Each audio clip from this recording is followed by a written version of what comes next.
One of the 5 domains of the leadership development program is social development domain, which delves so much on effective communication with other people around you. It also delves into self-esteem, how you view yourself within other people around you. It also delves so much on the interaction that you make with the other people around you.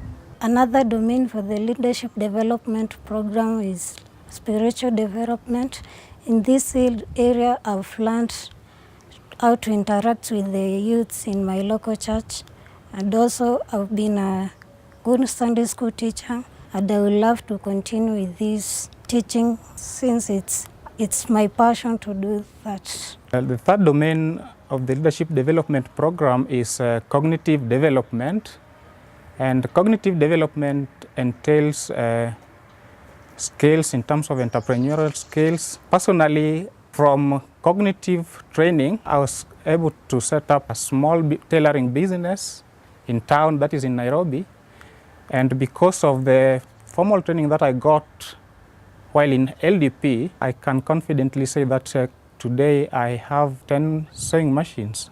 The fourth domain of our leadership development program is called the physical development, and it deals with how someone is actually supposed to be relating to physical fitness. Sexual purity is one of the things that we study under physical development domain. And when I talk of sexual purity, I mean being responsible in sexual life as a Christian adult or as a Christian youth. The fifth domain of leadership development program is the servant leadership.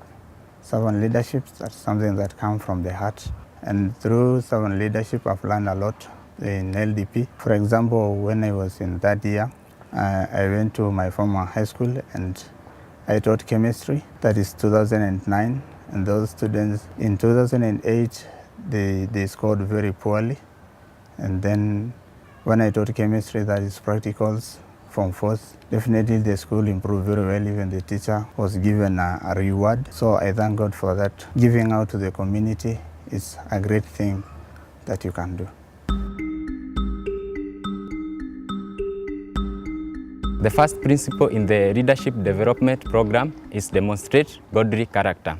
As leaders, we have to draw from what God wants us to do so that we can have or exemplify Him in here on earth and be able to serve people. For example, David, through the principles that he drew from God, he was able to lead the Israelites and he was able to fulfill his mission as a great king. And for us to have a firm foundation in our leadership, we have to follow God's principle so that we can be of help and please God as we serve mankind. The second leadership principle and leadership development program is Cherish Family, where we learn how to cherish family as fulfilled young adults. We are taught on how to cherish family in a godly way. We are taught so much on how to desire a family which is God-fearing, to become responsible husbands and wives in future, and how to bring up our children in a godly way as people who are reliable in the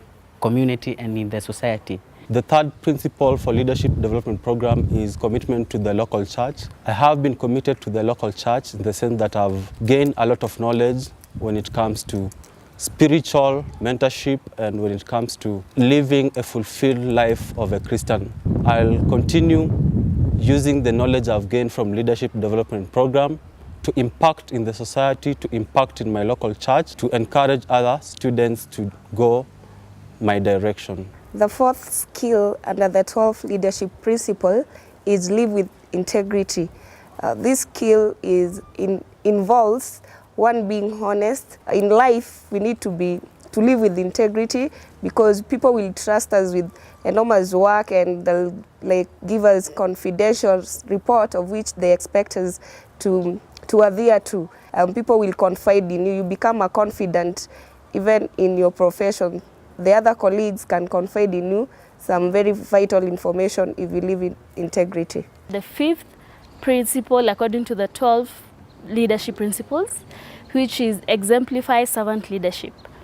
This, according to me, teaches me that as a leader, I don't have to always lead from the top.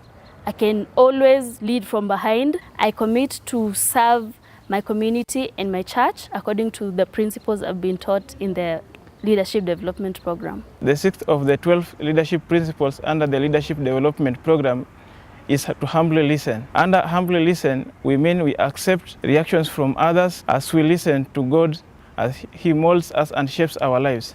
In this regard, I have learned to commit myself to the feedbacks of other people and to allow God to mold and shape my life as far as leadership is concerned and in seeking for wisdom. The seventh principle of Leadership Development Program is lead with courage. I commit to lead courageously through present and future challenges, just like David, though at a young age, was able to execute his duties diligently. The eighth principle of leadership is igniting passion for ministry, which is my core value, which is to encourage all believers around me to spread the gospel, to ensure that it reaches everybody, including the people living in upcountry. For God loved us so much that He gave His only Son to come and die for us. The ninth principle is master communication, and it's all about influencing others. I myself commit to influence others effectively, both in the personal and public communication skills, so that they may have confidence in me and know that this program has really brought me far. The principle number 10, which is equipping the staff and others, and I commit to equip those I lead to maximize their abilities and skills for use in conversions ministry and God's broader kingdom. 11th principle of the LDP program, that is strive for excellency. Basically that means to commit oneself into excellency in the ministry of God and doing that in a godly way. And I commit myself to doing the same to touch the lives of others as mine has been transformed. The 12th principle in the LDP program has been practicing self-discipline. And as an LDP student, I've been adhering to that principle, which has seen me go through my academic life up to this time as a principal person.